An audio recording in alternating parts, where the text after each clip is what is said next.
pues la vez pasada la habíamos visto un poco por encima, entonces vamos a profundizar un poco más en ese Buenos tema días, profe. para que no quede, buenos días, para que no quede como suelto ese temita. Entonces, hoy vamos a ver las propiedades de la materia, es un tema cortico, entonces la idea es que tomemos los apuntes, tengamos todo bien claro y pues cualquier pregunta, pues ya saben, lo pueden comentar en la clase. Ahora, vamos a dejar si esto se deja agrandar. Listo, ya, perfecto. La clase anterior, pues ya habíamos conocido los diversos estados de la materia, que pues era estado sólido, líquido y gaseoso. Vimos cómo se comportaban las partículas de la materia en diversos experimentos que hicimos. Vimos el comportamiento de los sólidos, que unos se pueden moldear, otros no. Vimos también el comportamiento de los líquidos, qué propiedades tienen dentro de los recipientes y qué cualidades también podemos observar, digamos, al mezclarlo con un sólido. Y por último teníamos los gases, que pues eran los que vimos, tenían una presión definida y pues obviamente podían contener en la totalidad cualquier elemento o cualquier recipiente que tuviéramos para poderlo depositar. Entonces,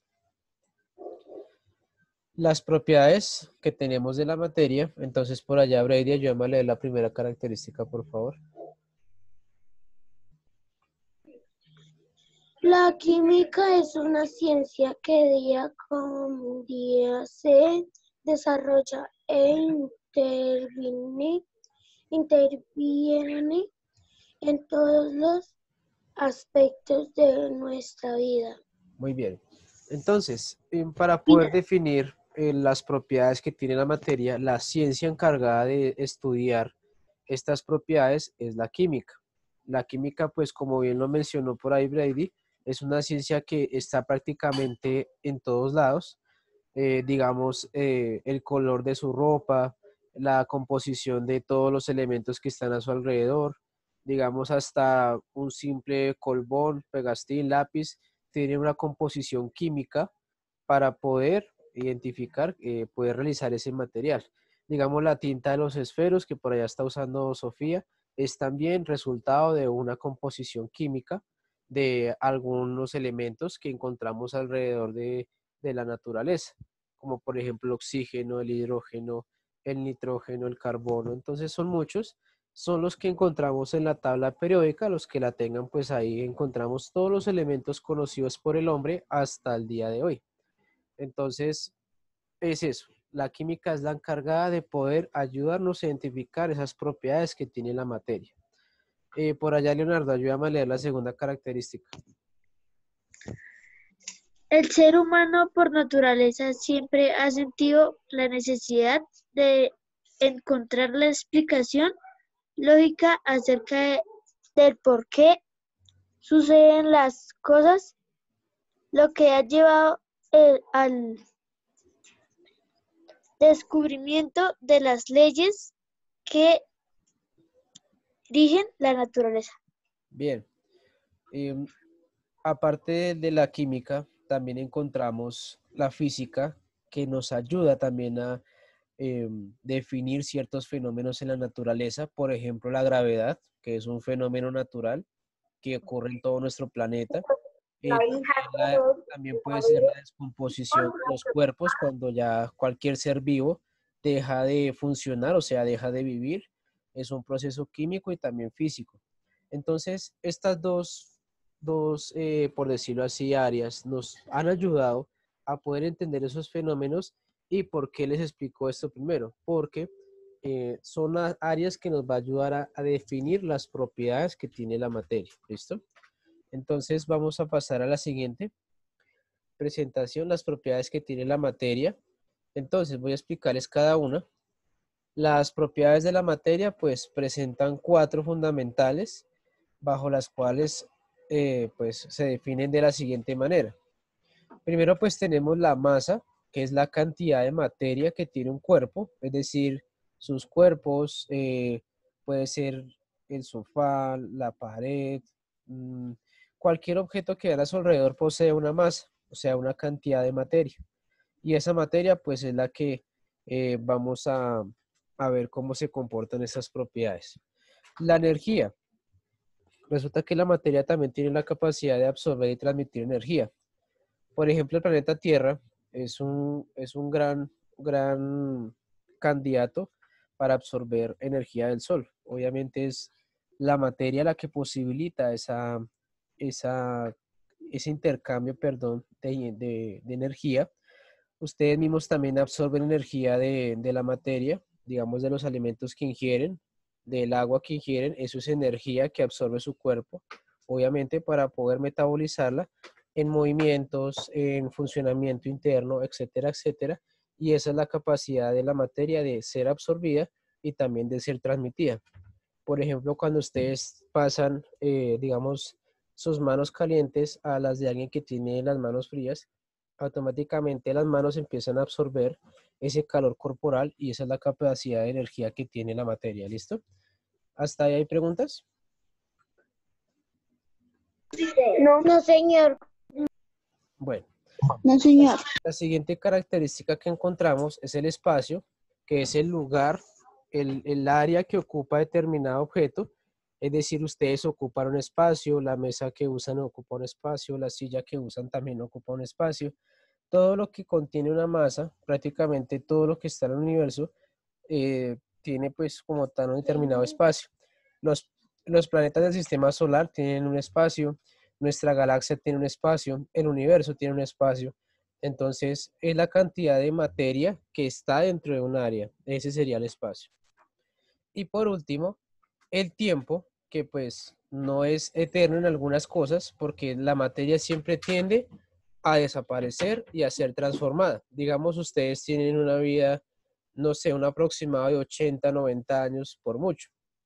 Cuando ya ustedes lleguen ya muy ancianos y obviamente ya dejen de vivir, pues sus cuerpos van a ser absorbidos por determinados factores, ya sea la tierra, bueno, etcétera, etcétera, y esa materia va a ser transformada en otra. Entonces, digamos, la descomposición de, no sé, de alguna fruta, por decirlo así, en el suelo, pues obviamente es absorbida por la tierra y transformadas, pues seguramente por los animales o por las plantas que hay alrededor. ¿Sí me estoy haciendo entender? Sí, señor. Sí, señor. ¿Tú me estás controlando?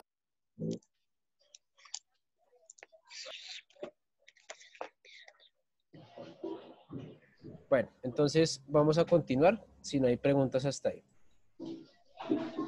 Ahora, vamos a ver las propiedades generales, o sea, como las que encierran toda la materia, y después vamos a ver las específicas que son ya contaditas, ¿listo? Pero vamos a ver primero las que encierran todos esos aspectos que pueden considerarse una propiedad de la materia. La primera, pues, es el peso. Por allá, Divani, ayúdame a leerlo. Sí, señor.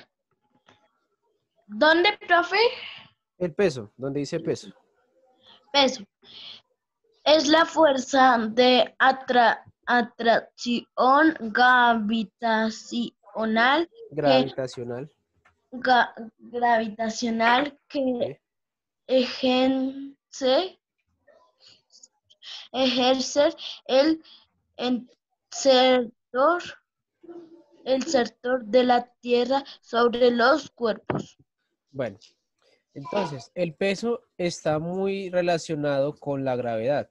Resulta que cuando veíamos las capas del planeta Tierra, obviamente había un centro que se le llamaba el núcleo. Ese núcleo, pues obviamente tiene una rotación constante, está girando a miles y miles de kilómetros y al hacer esa rotación atrae cualquier cuerpo a la superficie, o sea, que dependiendo de la cantidad de masa que tenga un cuerpo, va a ser mayor la fuerza gravitacional. Entonces, es cuando uno dice, estoy más pesado, estoy bajito de peso, estoy gordo o estoy flaco. Entonces, la cantidad de masa que tenga el cuerpo, obviamente va a ser atraída por el centro de la Tierra y entre más masa tenga un cuerpo, mayor va a ser esa atracción. Por eso vemos gente demasiado obesa que pesa 200, 150 kilos y hay gente muy delgada que pesa 70, 60 kilos, porque obviamente su masa es inferior y obviamente es menos la fuerza gravitacional que va a ejercer el planeta Tierra sobre ese cuerpo. Igual pasa con, no sé, los buses, con los árboles, con cualquier objeto que esté sobre la superficie de la Tierra, va a sentir esa fuerza gravitacional. ¿Sí me hago entender con eso? Señor. Señor, Bueno, ahora vamos a pasar a la siguiente parte, que es el volumen. Entonces, por allá, Wilson, ayúdame a leer lo que es el volumen. es el espacio que ocupa un cuerpo. El espacio que ocupa un cuerpo, profe. Listo, muy bien. Entonces, el volumen, como el objeto está ocupando un espacio en determinada superficie, el volumen va a ser como la medida, por decirlo así, que tiene ese objeto en determinada superficie. Lo que hacíamos con el experimento del agua, tratar de introducir algún objeto pesado, y obviamente, ¿qué iba a pasar? Que el agua empezaba a subir, ¿no? Entonces, generalmente, pues si tenemos una cantidad de X de agua, aquí nos dice 222 mililitros, y al depositar el objeto dentro del agua, sube, entonces el volumen de ese objeto va a ser lo que tenemos adicional a lo que teníamos antes. Entonces aquí hay una diferencia de 4 mililitros. Entonces el volumen de este objeto va a ser de 4 mililitros. ¿Listo? Entonces el volumen es el espacio que ocupa un cuerpo en determinado lado. Digamos, el planeta ocupa un espacio, el continente ocupa un espacio, ustedes ocupan un espacio, eh, cualquier objeto a su alrededor ocupa un espacio dentro Profe, se me están borrando. ¿Hay una duda hasta ahí, muchachos? No, señor. No, señor. Listo. Es algo sencillo. Ahora, ¿Qué es densidad? vamos a ver, señor, ¿Qué es densidad? Que atrás decía densidad. ya la vamos a ver, ya la vamos a definir, ¿listo? Ah, bueno. La corrí, no, ahí estamos en orden, tranquilo. Inercia. Entonces, Joseph, ayúdame a leer inercia. Propiedad que consiste en la resistencia que presentan los cuerpos para cambiar su estado de reposo o movimiento con respecto a un punto de referencia, por lo que a mayor masa, mayor inercia. Listo. Entonces, pongámoslo de esta manera. Tenemos una cuesta, digamos una montaña, y en la parte de arriba de la montaña hay una bolita, una bola de, pongamos de nieve, digamos que es una cuesta de bola de nieve. Entonces, la inercia se define como esa fuerza que tiene un cuerpo al causar o al el moverse, ¿sí? Al tener movimiento. Entonces, cambia su estado de reposo. Reposo es un concepto físico que se le da a que está quieto. ¿Listo? En realidad las cosas no están quietas, están en reposo, según la física.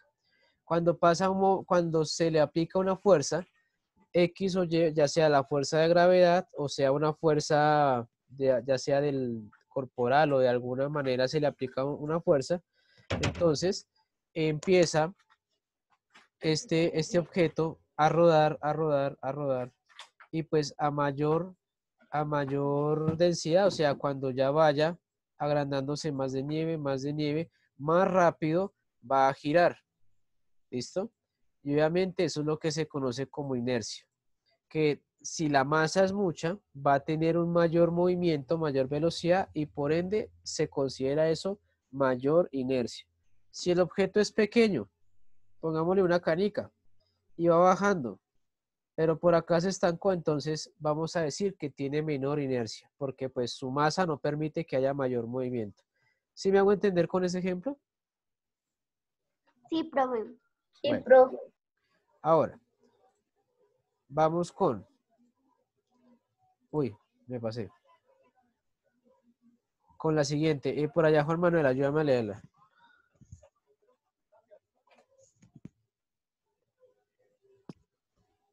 Porosidad son los espacios intermoleculares que poseen los cuerpos, ya que la materia no es continua debido a una unión incompleta entre las partículas de cualquier sustancia. Resulta que a nivel particular, o sea, a nivel ya diminuto, los millones y millones de partículas que hay dentro de la materia tienen unos espacios entre ellas. Hagamos de cuenta como tratar de unir dos canicas, dos piquis, como ustedes le dicen. Vamos a ver que es imposible tratar de unirlas porque siempre va a quedar un espacio entre ellas. Tratemos de unir dos o tres piquis y va a seguir el mismo espacio. Lo mismo pasa con las partículas.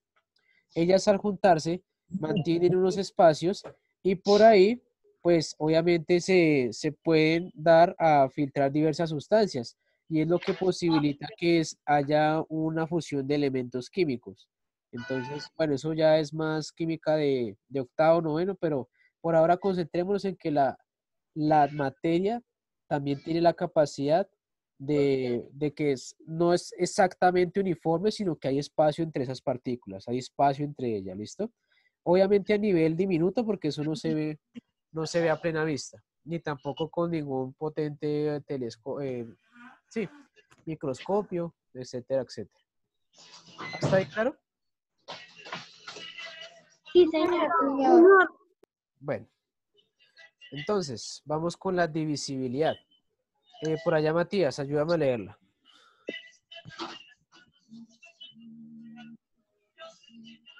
Matías, ayúdame a leer divisibilidad, por favor. Permite cortar en partes cada vez más pequeñas en un cuerpo.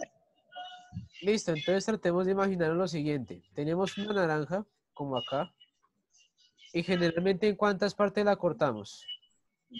En una. Bueno, pues si la cortamos en una, entonces acá me salen dos partes iguales, ¿no? ¿Yo puedo hacerle otro corte? Sí, señor. Sí, puede Listo, ser otro entonces corte. hago otro corte y ya me quedan, son cuatro partes. ¿Puedo hacer otro corte? No. Sí. Puedo hacer otro corte y ya pues me quedan más espacios. Y así sucesivamente hasta que no quede absolutamente nada por dividir. La materia tiene esa capacidad de dividirla cuantas veces sea necesario, ya hasta que se llegue a la partícula del átomo, que es la parte más pequeña de la materia. ¿Listo? Que eso ya es imposible verlo, ¿listo? Es imposible verlo. Pero entonces, volviendo al punto, la materia tiene esa capacidad de ser dividida. Yo puedo dividir un árbol en varias partes, puedo dividir un ladrillo en varias partes, puedo dividir un, un computador en varias partes. Yo puedo hacer la división de casi cualquier cosa existente en la materia, a excepción de, pues obviamente ya planetas, asteroides, porque pues eso ya se requiere otros mecanismos para poderlo hacer, aunque no estoy diciendo que no sea posible. Sí es posible, pero pues ya es algo mucho más complejo. Está hablando de cosas mucho más cercanas aquí a nosotros. ¿Sí soy claro con la divisibilidad? Sí, señor. Sí, señor. Bueno, No, sí. vamos con la última. Impenetrabilidad. Entonces por allá, Nisi, ayúdame a leer. Cuando una roca cae al agua, entonces se puede regar. Nisi. Nisi. Profe, no creo que apagó la cámara. Señor. Ayúdame a leer impenetrabilidad, por favor. Sí, señor. Es la propiedad que explica el hecho de que dos cuerpos no pueden ocupar el mismo espacio al mismo tiempo. Muy bien. Acá hay un ejemplo gráfico sencillo. Si yo dejo caer una roca dentro de un vaso de agua, el agua no va a ocupar el espacio de la roca, ni la roca va a ocupar el espacio del agua. Entonces, ¿qué va a pasar? Las partículas del agua van a empezar a rodear la roca y obviamente la roca va a empezar a apartar esas partículas. ¿Qué va a pasar ahí? El agua va a subir, pero entonces ninguno de los dos va a ocupar el espacio del otro, solamente como que se van a rodear. No va a haber como una ocupación porque la materia no permite que un espacio ocupe el de otro. Lo que hablábamos de que si nosotros queremos mover, digamos, una casa de un lado a otro, no podemos ocupar ese espacio, sino tenemos que moverla. Entonces, eso es lo que se trata de la impenetrabilidad, que la materia no puede unirse con otra sin tener que desplazarla. Eso se llama ocupar el espacio. ¿Listo? ¿Todos claros hasta ahí? Sí, señor profe. Bueno. Sí, señor. Por allá lo que hablaba Joseph de la densidad, bueno, la densidad pues ya es la capacidad, o sea, las partículas si están o muy unidas o muy separadas. Entonces volvemos a los estados de la materia. Densidad, el hielo al estar en estado, el agua en estado sólido tiene una densidad más fuerte porque las partículas están más unidas. El líquido va a estar más separada esas partículas, por ende va a ser menor densidad. Ya en estado gaseoso no va a haber casi densidad, las partículas están prácticamente separadas entre sí. ¿Sí respondí a tu pregunta, Joseph? Señor. ¿Sí respondí a tu pregunta de la densidad? Profe. Bueno, entonces, ¿hay más preguntas, inquietudes hasta ahí? No, señor. Bueno, No, señor. muchachos, entonces el tema de hoy es cortico porque es extenso, entonces lo voy a dividir en dos clases. La próxima clase lo vamos a terminar para pues ya dejarles la respectiva actividad sobre ello. Entonces, muchachos, muchas gracias por la asistencia y nos estaríamos hablando ya el día de mañana, ¿vale? Sí, señor, profe. Hasta luego, hasta mañana. Chao, muchachos, Chao, que les vaya bien. Chao. Chao, profe. Chao, profe.